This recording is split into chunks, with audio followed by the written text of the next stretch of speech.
So I got this Facebook memory the other day of me absolutely ripping it up on track in BMW's M2 competition. And those of you that have been following my motoring journey over the years will know I love nothing more than taking a performance car and driving it the way it was built to be driven. But the sad thing is I haven't got to do that in like forever, because all I'm driving are bloody crossovers, because that's what you guys are obsessed with. Well, not today. Not today.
Yes, very, very happy, Marius.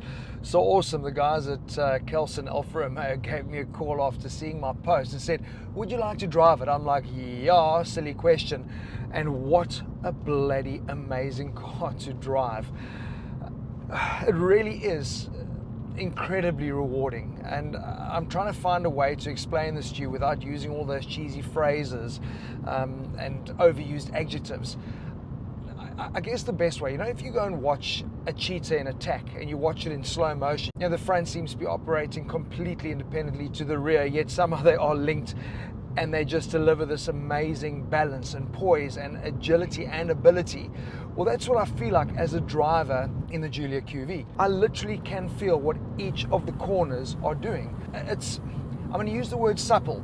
It's just soaking up everything, and it's doing what it needs to do, but you as a driver are just absolutely in tune with everything that is happening here. And I remember when I drove the Giulia when it first launched, and I was blown away by their chassis and the suspension setup, and I just said, you know what, this car happily delivers some of the most incredible levels of comfort for a daily driver. But you always had that feeling, there's that inherent sportiness that's been built into it. Well, now obviously getting into the QV, you can really exploit just how good that chassis is. The suspension is also a patented system where they're using double wishbones in the front and a 4.5 link in the rear.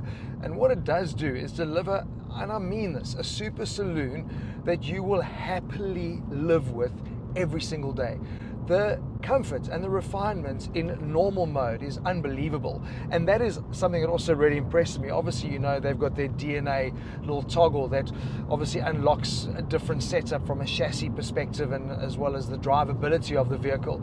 But in normal mode, super compliant. Dial it into dynamic, obviously things start spicing up, and then they've obviously also got full race mode, and it's just unbelievable how broad a performance base they've got between normal, dynamic and race mode. And listen, that little engine note that's changed now as well, that's super cool. We've got to talk about the engine. I love myself a good old V6. At 2.9 litres, it may seem a rather odd displacement, but that's because it's a 6-cylinder development of Ferrari's twin-turbo V8 that you find in the 488 GTB that I drove at Ascari. Audi went the same route. When they dumped their 4-litre V8s, they also went the 2.9-litre twin-turbo V6 route. But this engine sourced from Ferrari is an absolute gem.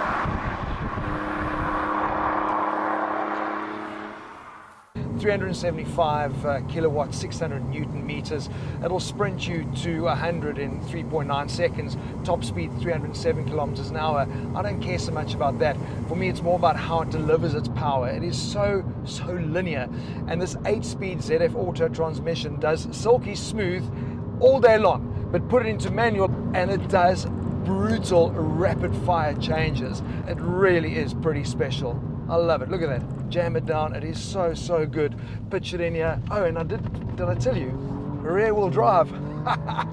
That for me is what makes this such a special car too, because they could quite easily have gone the all-wheel drive route, because they've got a bloody good all-wheel drive in the Stelvio, but they've stuck to authentic, original Alfa Romeo going rear-wheel drive. And what makes it so engaging as well is it's got torque vectoring, so it's sending optimal power between the rear wheels, and I've got so much confidence in where those grip levels are. You can get on the power really easy. It's got superb traction, so it really is have I told you how good this is? But it's hard for me to go and pick like the leader of the pack here, because all of these components, the engine, the chassis, the suspension, the gearbox, everyone is singing in harmony and doing their thing. But for me, leading it all is the steering. It's something quite special, because it is not thick and flippin' chunky. It also doesn't feel like it's made of wood. It feels like it actually is connected to those wheels that are on the road. But the feedback that it gives you is so precise. And I know sometimes you can think, well, you know, it's quick karting, it's going to make the car quite twitchy and nervous to drive. But it doesn't. It gives you all the feedback and all the information you want. And that's why I keep going on about the confidence and knowing where the grip level is at all times. That is just every single component in this car giving me the feedback through the seat of my pants and obviously through the wheel as well.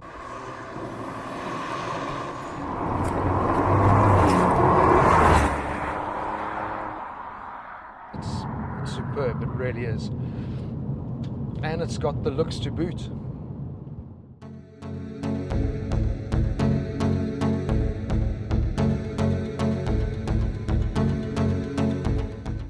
Yes, I know looks are subjective, but for me, this is just so beautiful. Your classic clean-cut power suit trumps the muscle-bound tank top design of some competitors, and it showcases the Giulia's perfect 50-50 weight distribution.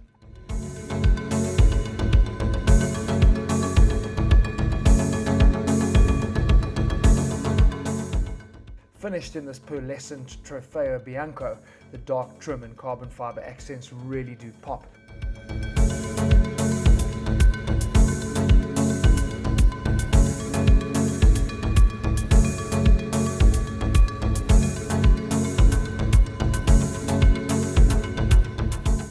And I love the darkened clover leaf design on the 19-inch wheels.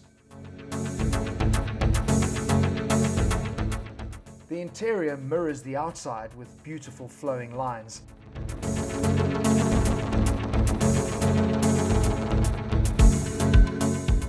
Those cylindrical instrumentation dials take me back to my childhood and my dad's Alfa Spiders.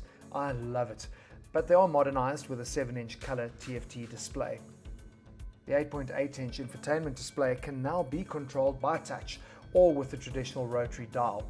It is customizable, has navigation, and integrates with Apple CarPlay and Android Auto, and I found it very intuitive. Wireless charging has now also been added. But this really is the only connectivity that matters. And those Ferrari-like pedals are not simply for display. The interior is very moody, with the dark roof lining, privacy glass, dark trim, and because this is the QV, plenty of carbon fiber elements. The only hint of color is the red stitching.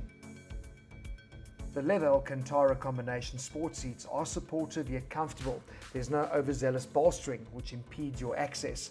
And both front seats now come with 6-way electronic adjustments and heating front and rear. Legroom in the back is unsurprisingly tight, but you do have air vents and a USB port. The boot is adequate, and trust me, your groceries will need this cargo net. The QV is extremely well spec'd as standard, so spending money ticking option boxes isn't needed.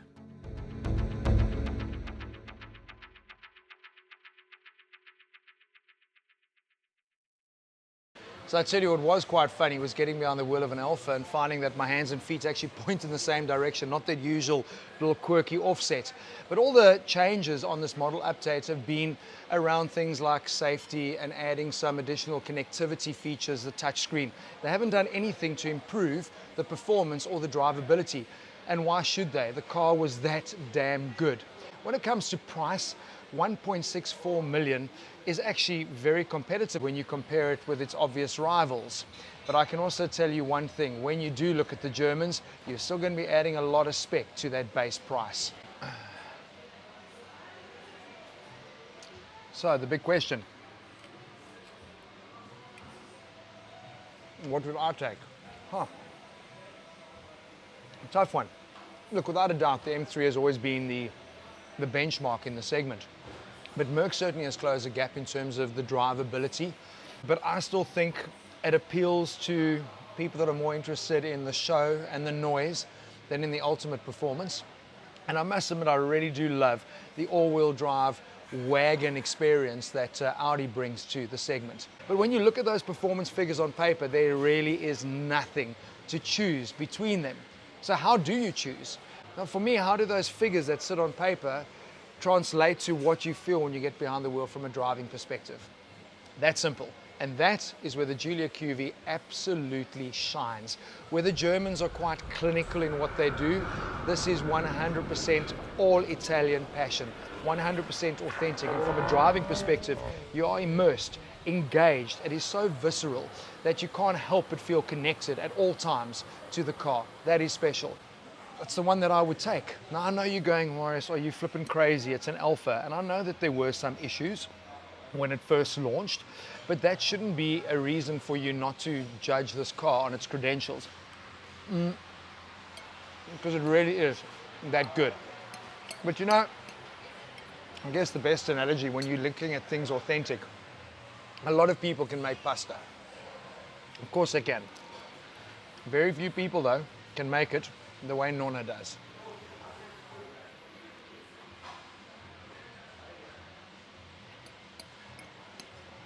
And that is the Alfa Giulia QV.